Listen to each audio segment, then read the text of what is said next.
allocation of resources, I consider it to be Minister, policy making. Oh, Minister, I had understood Ms. Lo to say that you should stop just before starting with resources and budgetary considerations. Let us... yes. Before we do so, Commissioner Khumalo's mic went on. I thought he's got a question for the Minister. Oh, all right. Otherwise, happy to. Thank you, Chair. Let us adjourn and resume at 2 p.m. Thank you.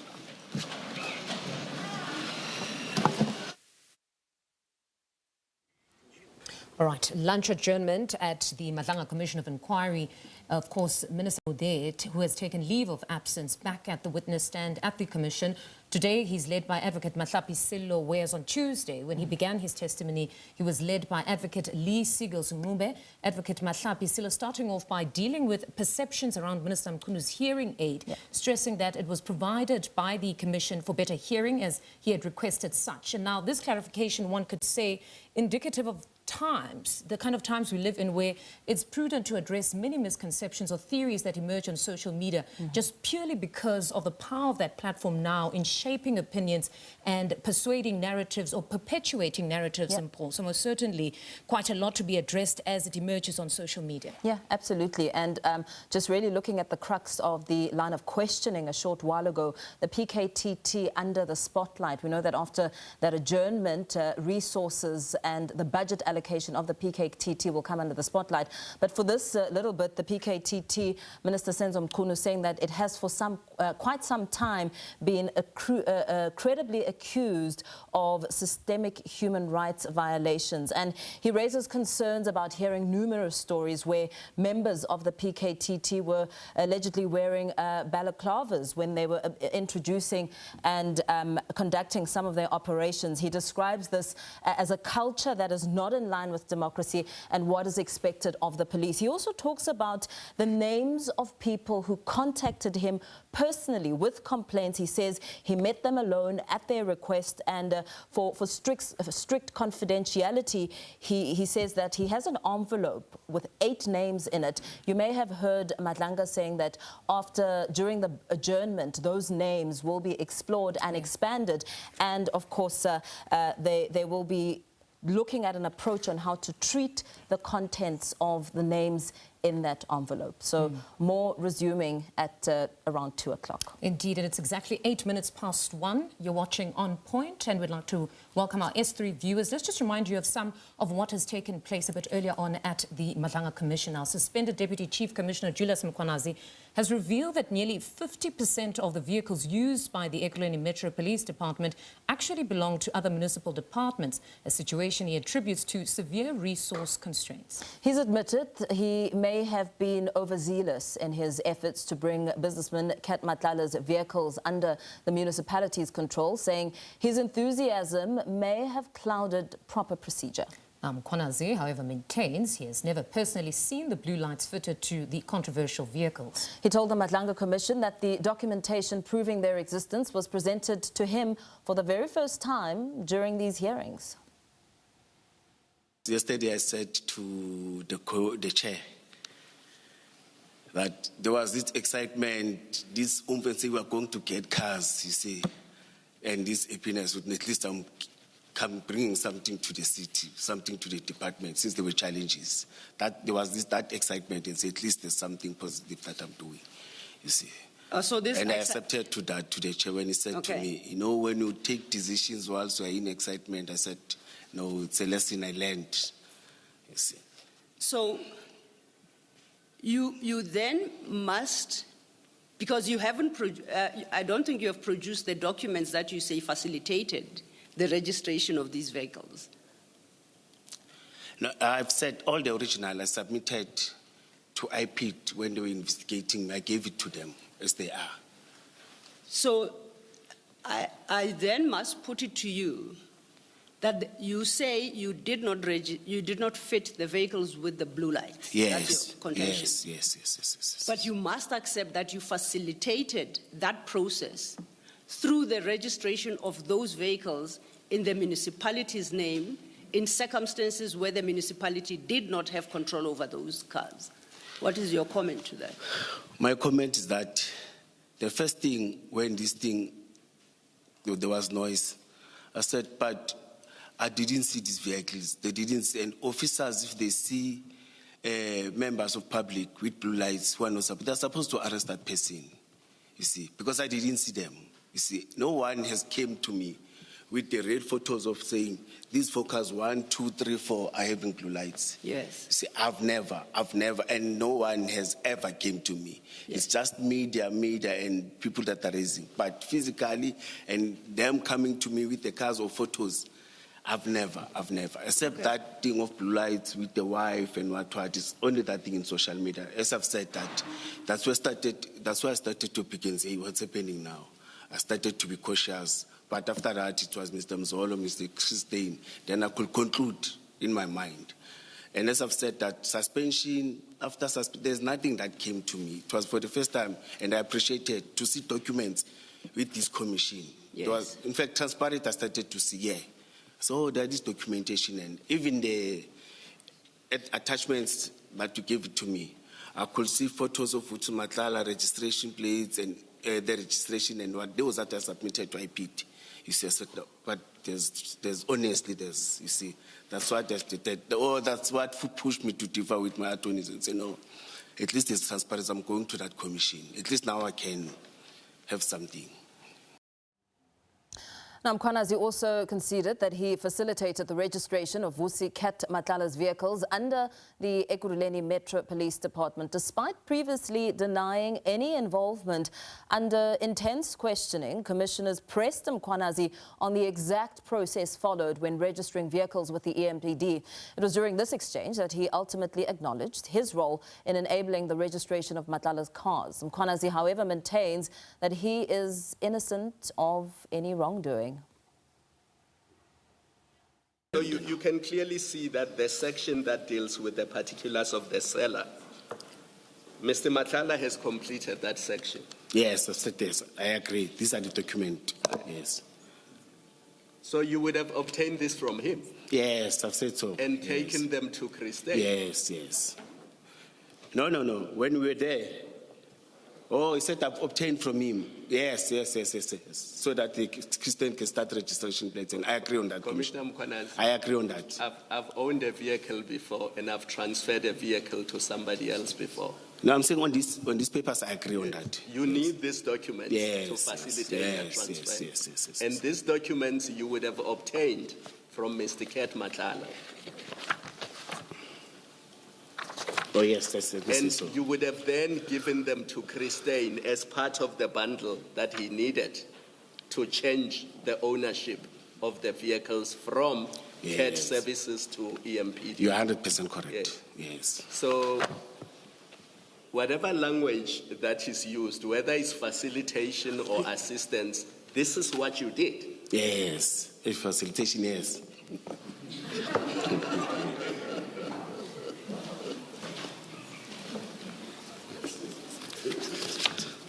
Facilitation We don't is saving. need to fight about this. Facilitation is saving prison. Commissioners, you are there. I can't agree to leave my kids and go to jail for something that I didn't do. I didn't put blue lights. I must say, I can't. Nobody. I may want to be honest and impress you, but not with lies. Nobody has said anything about jail, Commissioner. This is a commission of inquiry. You will be making recommendation. I will be sitting somewhere, and I won't see you that. I will see you after 10 years or 50 years. And Commissioner, to be fair to you, I don't think anybody is suggesting that you physically got the blue lights and fitted them on Mr. Matlala's vehicles. I don't think anybody is suggesting that. Commissioners, on your side, yes, but that side, it's different. Now, Mkhwanazi also admitted to having a close personal relationship with businessman Vusi Cat Matlala, a relationship he describes as so close that he treated Matlala like a brother.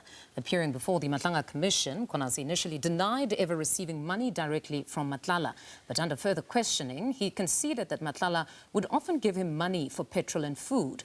Mkhwanazi also revealed that Matlala once assisted him financially when he needed to bury siblings. There was serious frustration on suspension coming. Remember, I was getting overtime and some benefits. Then it was difficult for me to buy food and feed the kids and see. Then I was saying, Gamla, 200 nyana, 1,000 nyana, and you will, and say, no, Gamla, I'll give you some, you see. Yes.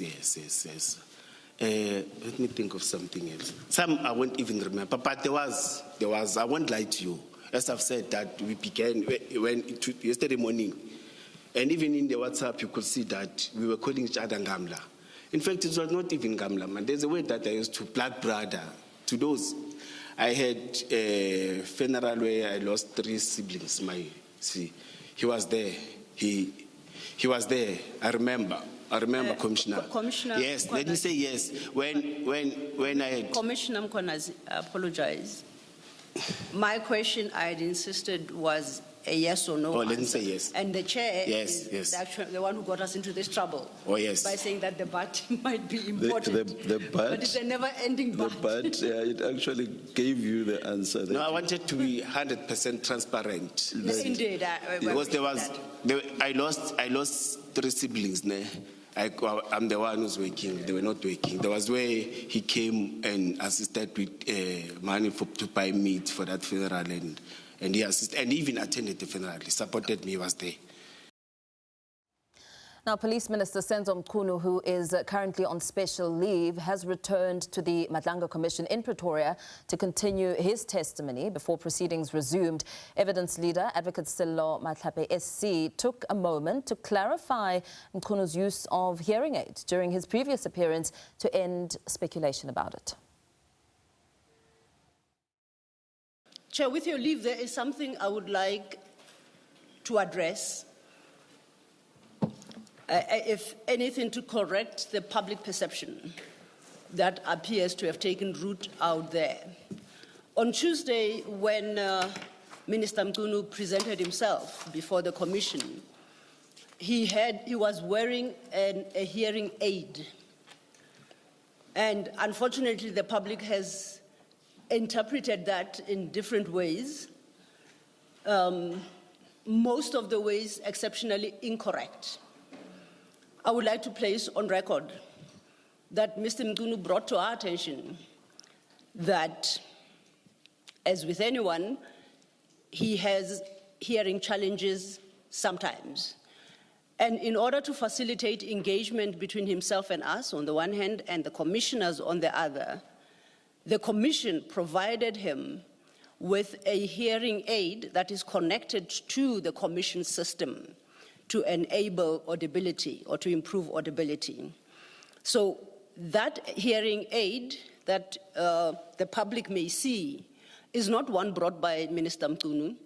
It has not been provided to him by his legal team or anyone, and it is for no other purpose except to facilitate better hearing by him.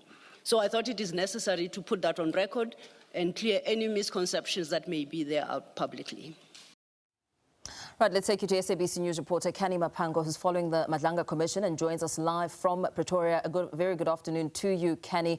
We saw right towards the end there the evidence of 2 witnesses heard. First, suspended acting EMPD Chief Julius Mkhwanazi speaking and distancing himself from the blue light saga to quickly have a change of mind. And then, of course, some clarity when it comes to Police Minister Mchunu's hearing aid, as well as a lot of questions around the PKTT. Indeed. Good afternoon to you and to the viewers. Essentially, what we saw this morning is cross-examination gets straight to its purpose, which is to uncover the possible underlying reasons behind the conduct of particular witnesses when they are faced with those particular tough questions about the sequence of events relating to a number of instances in which we have discussed different streams of evidence in relation to this particular probe. If we're talking about Commissioner Julius Mkhwanazi, the possibility that has been opened by the cross-examination by Advocate Sello is that there could have possibly been that payment in exchange for that particular blue lights contract, if we could put it that way, or the fitting of blue lights towards the private security vehicles of alleged cartel member Vusi Matlala. Essentially, what cross-examination led to the conclusion of is that there were at least 3 payments on record, significant payments ranging from 20,000 to 30,000 that were made to Commissioner Julius Mkhwanazi in a period in which he was trying to quote-unquote facilitate the registration of the vehicles of alleged cartel member Vusi Matlala. Those are the private security vehicles under the city of Ekurhuleni, and he admits that he initiated that process to get those vehicles to Christine, but of course what he denies is the fitting of the blue lights. But we know that once the vehicles are registered under the city of Ekurhuleni and they are seen as those EMPD vehicles or city of Ekurhuleni vehicles, it runs the risk of allowing him to get that attainment of the blue lights. And if he was able to get those blue lights, I think that still needs to be established before this particular commission. We've seen social media videos and of course media articles to this effect, but if they're able to establish that he was actually able to get those blue lights, it would only have been as a result of the conduct of Julius Mkhwanazi in that regard. But of course, that evidence is not yet done. He'll return to the stand at a date yet to be announced, but of course it won't be during this portion, probably during the second half of the commission that will begin in mid-Jan next year. What we're seeing currently now, just before the lunch adjournment, is the Minister of Police, Mchunu, who is on a leave of absence, is back on the stand to explain his rationale behind the disbandment announcements of the PKTT, which basically is at the center of this probe before the Madlanga Commission. Of course, he has come quite prepared with the stats and the figures to try and provide a rationale. And I just want to quickly bring in SABC political editor Mzandeni Beja as we run out of time to discuss this strategy that we've already outlined that started on Tuesday, where he has created a foundation on the PKTT, and now you see him moving towards giving a rationale behind his decision. And it seems, it may be too early to say at this stage, but it does seem that he is reconstructing the facts or the circumstances surrounding that decision that has raised many eyebrows across the nation. Thank you very much, Kenny. You're quite right. And I think what the minister is doing is that as much as people have focused on perhaps the immediate decision that he took on the December 31st, he is trying to say there were a number of factors. In fact, one of things that he is doing is to try and present evidence into the rationality of why he did what he did. But of course, at this stage, it's very early because we don't know the nature of questioning that will come from the commission in terms of unpacking exactly what he is saying. And then he does demonstrate, perhaps it looks reasonable at this stage, demonstrates some of the difficulties that the country is facing in relation to murder. But as you have said, we still have a long way to go. He has not even finished himself. It's still his version right now that he's just tabulating. And then after that, he will then come under cross-examination. And of course, we expect that to go on until late today and probably tomorrow. And then obviously, he may be able to finish depending on how they do it. Just quickly, even in that reconstruction of the rationale behind the PKTT disbandment, it still doesn't account for the hurried approach, the quick, immediate disbandment, and of course the lack of consultation thereof with multiple key role players finding out through social media that it had been disbanded, and not a sincere process if it was based on all these factors such as the stats, etc. The approach that was taken and the timing, knowing that the PKTT had just pounced, or was rather assisting counterintelligence with their operations with respect to alleged cartel members. 2 of those cartel members in December were pounced on by the PKTT supporting that counterintelligence. Still a lot of questions that don't really seem in harmony with this approach, that it was merely something that was based on your understanding of the constitutional framework, the legislation, and of course the statistics that you were presented rather with. Yeah. And I think that's why the Commission will try to establish if indeed there is a link between the minister and some of those key players who who felt it was in their interest for the PKTT to go. So that's one of the questions. As part of the questions, we'll see the commissioners try to find out if there is a link, because if there is a link, perhaps it may debunk some of what he is saying there here. But if then he is able to prove, to say perhaps it may have been an oversight not to consult, I did this out of goodness of what I saw as the minister, probably that will be a different outcome. So that's why we keep on saying, Kenny, it will be very interesting to see the line of questioning and how much more when they ask him about some of those communications that we already know about. So how he explains them away, if indeed they did happen, because there is a number of questions even from some of the people who have made them. Indeed, it's still early days for the police minister, that is Senzo Mchunu, who is providing somewhat of a rationale behind his decision to disband the PKTT. But of course, that version, which is still at the uninterrupted stage, is up against the hard evidence that has been painted before the commission about the circumstances surrounding this particular PKTT disbandment decision and the possibilities, or what could possibly be the motivation behind such a decision. Of course, his evidence will still be tested. We'll get to that stage and we'll see if this so-called reconstruction or this rationale behind the PKTT disbandment will stand when he finishes that testimony. We'll be back at around 2 p.m. when that testimony continues. It's over to you in studio. Very well. Thank you very much. Our reporter Kenny Mapanga there, reporting live from the Bridget Justice Mabandla College in Pretoria, where the Madlanga Commission is sitting together with Mzwandile Mbeje, giving some sense of detailed, focused outlining on some of the contents of that commission.